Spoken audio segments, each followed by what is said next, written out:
Shanavas inspires എന്ന ചാനലിലേക്ക് എല്ലാവർക്കും സ്വാഗതം. നല്ല ചിന്തകളിലൂടെ രോഗങ്ങൾ മാറ്റാം.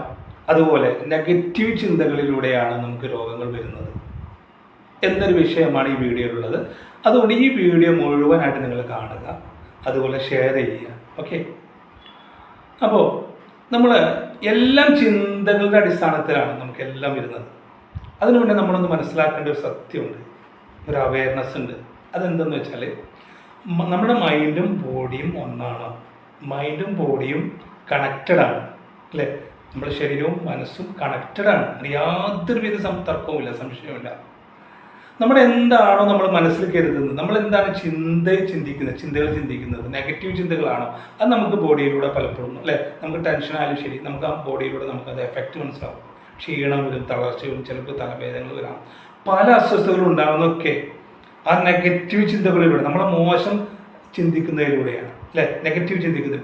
ഇതുപോലെ തന്നെ നമ്മൾ പോസിറ്റീവ് ചിന്തിക്കുന്നതിലൂടെ നമുക്ക് എന്താണ് വരുന്നത്, നമുക്ക് അവിടെ ഹാപ്പിനെസ് ആണ് ഉണ്ടാവുന്നത്. അപ്പം നമ്മൾ മനസ്സിലാക്കും, നമുക്ക് കോൺഫിഡൻറ്റ് ഉണ്ടാവും, അല്ലേ? എല്ലാത്തിനും നമ്മൾ സ്വയം ഒരു വിശ്വാസം, നമുക്ക് എപ്പോഴും ഹാപ്പിനെസ് ഉണ്ടാവും, ഊർജ്ജസ്വലത ഉണ്ടാവും, എനർജി. ഇതൊക്കെ ഉണ്ടാവുന്നത് എങ്ങനെ? നമുക്ക് നല്ലത് ചിന്തിക്കുമ്പോഴാണ്. അപ്പം അതുകൊണ്ടാണ് നമ്മൾ പറയുന്നത്, നമ്മൾ ചിന്തകളിലൂടെ നമുക്ക് എന്ത് മാറ്റിയെടുക്കാം. ഈ ഒരു പരമാർത്ഥം നമ്മൾ മനസ്സിലാക്കണം, ഈ ഒരു അവയർനെസ്. ഓക്കെ, അപ്പം ഞാൻ പഠിച്ചതാണ് EFT, അതായത് ഇമോഷണൽ ഫ്രീഡം ടെക്നിക്ക് എന്നൊരു പഠനത്തിലൂടെ ഞാൻ പഠിച്ചൊരു കാര്യമാണ് നിങ്ങളോട് ഷെയർ ചെയ്യുന്നത്. അതുപോലെ പല ബുക്കുകളും വായിച്ചതിൻ്റെ ആ പഠനത്തിലൂടെയുള്ള ഒരു വിവരമാണ്, ആ ഒരു ഇൻഫർമേഷനാണ് നിങ്ങൾക്ക് ഞാൻ പാസ് ചെയ്യുന്നത്. ഈ ചിന്തകളിലൂടെ, എല്ലാ നെഗറ്റീവ് ചിന്തകളിലൂടെ നമുക്ക് രോഗങ്ങൾ കടന്നു വരുന്നു. അതുപോലെ തന്നെ നമുക്ക് നല്ല ചിന്തകളിലൂടെ രോഗങ്ങൾ നമുക്ക് ഹീൽ ചെയ്യാൻ പറ്റും, നമ്മളിൽ നിന്ന് രോഗങ്ങളിൽ നിന്നും റിമൂവ് ചെയ്യാൻ പറ്റും. ഇതാണ് ഉള്ളത്. അപ്പോൾ നമ്മൾ ചിന്തിക്കേണ്ടത് എങ്ങനെയാണ്, അത് നിങ്ങൾ ചിന്തിക്കുന്നുണ്ടോ, എങ്ങനെ ഇതൊക്കെ എങ്ങനെ നമുക്ക് ഇന്നത്തെ കാലത്ത് മരുന്നില്ലാതെ നടക്കില്ല. നമുക്ക് മരുന്നില്ലാതെ ശരിക്കും നമുക്ക് ജീവിക്കാൻ പറ്റും. നമ്മൾ വിചാരിക്കണം, നമ്മൾ വിചാരിക്കണം സ്വയം, നമ്മളെ സെൽഫ് ബിലീഫ്, നമ്മൾ സ്വയം വിശ്വസിക്കണം, അല്ലേ? നല്ല ചിന്തകൾ നമ്മൾ ചിന്തിക്കണം. ഈ എല്ലാ രോഗങ്ങൾക്കും അതിൻ്റെ സിംറ്റംസ്, അതിൻ്റെ ലക്ഷണങ്ങൾ, കാരണങ്ങൾ എന്താണ്, അതിനൊക്കെ ഓരോ വ്യക്തമായ കാരണങ്ങളുണ്ട്. കാരണങ്ങൾ എന്ന് പറഞ്ഞു കഴിഞ്ഞാൽ നമുക്ക് ആ ഒരു ചിന്തകളിലൂടെ വരുന്നതാണ് ഈ ഓരോ രോഗങ്ങളും.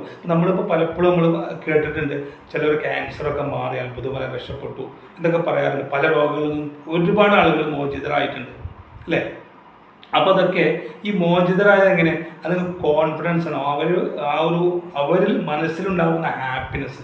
ഇതൊന്നും എന്നെ തകർക്കാൻ കഴിയില്ല, ഇതൊന്നും എനിക്കൊരു വിഷയമല്ല, ഇതൊന്നൊക്കെ ഞാൻ മോചിതനാവും, ഇതൊന്നുമല്ല, ഇതിനപ്പുറമുള്ളത്, അല്ലേ? ആ ഒരു മനക്കരുത്, ആ ഒരു കറേജസ്, ആ ഒരു ധൈര്യം നമ്മൾ വീണ്ടെടുക്കുക എന്നുള്ളതാണ്. സെൽഫ് കോൺഫിഡൻസ് നമുക്ക് വേണം.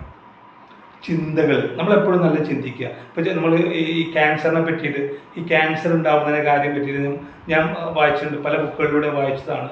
നമുക്ക് ഫോർഗീവ്നെസ് കൊണ്ടാണ് ചിലർക്ക്, അതായത് മറ്റുള്ളവരുടെ അമിത ദേഷ്യം, വെറുപ്പ് ഉള്ളിൽ വെക്കുമ്പോൾ അത് നമുക്ക് പല അസ്വസ്ഥതകളായി രൂപാന്തരപ്പെട്ട് അതിങ്ങനെ അടിഞ്ഞുകൂടി മാലിന്യം അടിഞ്ഞുകൂടി അത് ക്യാൻസറായിട്ട് രൂപാന്തരപ്പെടുന്നുണ്ട് എന്നുള്ളത് ശാസ്ത്രപരമായിട്ട് ഞാൻ പഠിച്ച വിഷയമാണ്. അത് നിങ്ങളോട് ഷെയർ ചെയ്യാണ്. അങ്ങനെ ക്യാൻസർ പോലെയുള്ള മറ്റുള്ള പല രോഗങ്ങളും അതിനൊക്കെ വ്യക്തമായ കാരണങ്ങളുണ്ട്. നമ്മുടെ ശരീരം സൂക്ഷിക്കുന്നത് നമ്മൾ തന്നെയാണ്, നമ്മളെ മനസ്സും നമ്മൾ കെയർ ചെയ്യുന്നത് നമ്മൾ തന്നെയാണ്, അത് മറ്റൊരാളുടെ അടുത്തല്ല. അപ്പം നമ്മൾ നല്ല ചിന്തകളിലൂടെ എന്ത് വരുന്നു, നമുക്ക് ഫ്രഷ്നെസ് കിട്ടുന്നു, നമുക്ക് രോഗശാന്തിയായിട്ട് നമുക്ക് നല്ല മുന്നോട്ടായി നമ്മളെ ലക്ഷ്യങ്ങളിലേക്ക് നമ്മൾ എത്തുന്നു, അല്ലേ? നല്ല ഉന്മേഷത്തോടെ നമ്മൾ എനർജറ്റിക്കായിട്ട് ജീവിക്കാൻ കഴിയുന്നു, ഈ നിമിഷത്തിൽ ആസ്വദിക്കാൻ കഴിയുന്നു. അപ്പോൾ നമ്മൾ മോശമായ ചിന്തകളിലൂടെ, ഇപ്പോൾ അതിന് ഉദാഹരണം എന്ന് പറയുമ്പോൾ നമ്മൾ കഴിഞ്ഞുപോയ എന്തിനെക്കുറിച്ച് നമ്മൾ വേവലാതിപ്പെടുന്നു, അതുപോലെ വരാനിരിക്കുന്ന ഒരുപാട് പദ്ധതികളെക്കുറിച്ച് നമുക്ക് ഓവർ സ്ട്രെസ് എടുക്കുന്നു. അതിൻ്റെതായ രീതിയിൽ ആ ഒരു രാഗത്തോടെ നമ്മൾ കാണണം എന്ന് കരുതി അതിനുവേണ്ടി പരിശ്രമിക്കേണ്ട എന്നല്ല, പരിശ്രമിക്കണം. അതിനുവേണ്ടി നമുക്ക് അതിനുവേണ്ടി നല്ല രീതിയിൽ മനസ്സ് വെമ്പൽ കൊള്ളാതെ, അതിന് ഓവറായി സ്ട്രെസ് എടുക്കാതെ നമ്മൾ അതിനു വേണ്ടി പ്രവർത്തിക്കണം എന്ന് മാത്രമേ ഉള്ളൂ. അല്ലാണ്ട് അതിനു വേണ്ടി നമ്മളെ മറന്ന് ഒരുപാട് സ്ട്രെസ് തലയ്ക്ക് കയറ്റി പല രോഗങ്ങൾ ഉണ്ടാക്കി വെക്കേണ്ട ഒരു ആവശ്യമില്ല.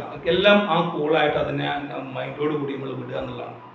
അപ്പോൾ നല്ല ചിന്തകളിലൂടെ നമ്മൾ ചിന്തിച്ച് നല്ല കാര്യങ്ങൾ ചിന്തിക്കുക, മറ്റുള്ളവർക്ക് ദോഷങ്ങളൊന്നും ഇല്ലാതെ, അല്ലേ? എല്ലാവരോടും സ്നേഹിച്ച് ജീവിക്കുമ്പോൾ നമുക്ക് തീർച്ചയായും മുന്നോട്ട് നല്ല രീതിയിൽ രോഗങ്ങളൊന്നുമില്ല ജീവിക്കാൻ പറ്റും. ദ പ്ലേസ്ബോ എന്നൊരു ബുക്ക് ഞാൻ വായിക്കാനിടയായി. അതിലും ഈ ഡോക്ടർ ജോ ഡിസ്പെൻസ എന്ന് പറഞ്ഞ ഒരാൾ ഡോക്ടർ എഴുതിയതാണ് ഈ ഒരു ബുക്ക്. അതിലും എഴുതിയിരിക്കുന്നത് എന്താണ്, നല്ല ചിന്തകളിലൂടെ നമുക്ക് രോഗങ്ങൾ മാറാമെന്നുള്ളതാണ്. ഞാൻ പഠിച്ച EFTയിലൂടെയും ഞാൻ പഠിച്ചത് തന്നെയാണ്. അപ്പോൾ തീർച്ചയായും നമ്മൾ മനസ്സിലാക്കുക, ഈ ഒരു അവെയർനെസ് നമുക്ക് ശരിക്ക് മനസ്സിലാക്കിയെടുക്കുക എന്നുള്ളതാണ്. നല്ല ചിന്തകൾ എപ്പോഴും ചിന്തിക്കുക, ഈ നിമിഷത്തെക്കുറിച്ച് നമുക്ക് ഈ നിമിഷത്തിൽ ആസ്വദിക്കാൻ കഴിയുക, നമുക്ക് പറ്റണം. ഹാപ്പിനെസ് കണ്ടെത്തുക, അല്ലേ? ഈ നിമിഷത്തിൽ ആസ്വദിക്കുക, വരാനിരിക്കുന്നതിനെക്കുറിച്ച് ഓർക്കാതെ സന്തോഷത്തോടെ ഇരിക്കുക, നല്ല ചിന്തകൾ ചിന്തിക്കുക. അപ്പോൾ തീർച്ചയായും നമുക്ക് നല്ല ഉന്മേഷത്തോടെ, നമുക്ക് നല്ല ഫ്രീ മൈൻഡോടുകൂടി നമുക്ക് ജീവിക്കാൻ പറ്റും. നമ്മൾ വിചാരിച്ച ലക്ഷ്യത്തിലേക്ക് നമുക്ക് എത്താൻ പറ്റും എന്നുള്ള യാതൊരുവിധ സംശയമില്ല. സോ എല്ലാവരും ആ ഒരു രീതിയിൽ നല്ലൊരു അവയർനെസ്സോടു കൂടി ഇരിക്കുക, നല്ല മനസ്സോടുകൂടി നല്ല ചിന്തിക്കുക. So keep it up. Thank you so much.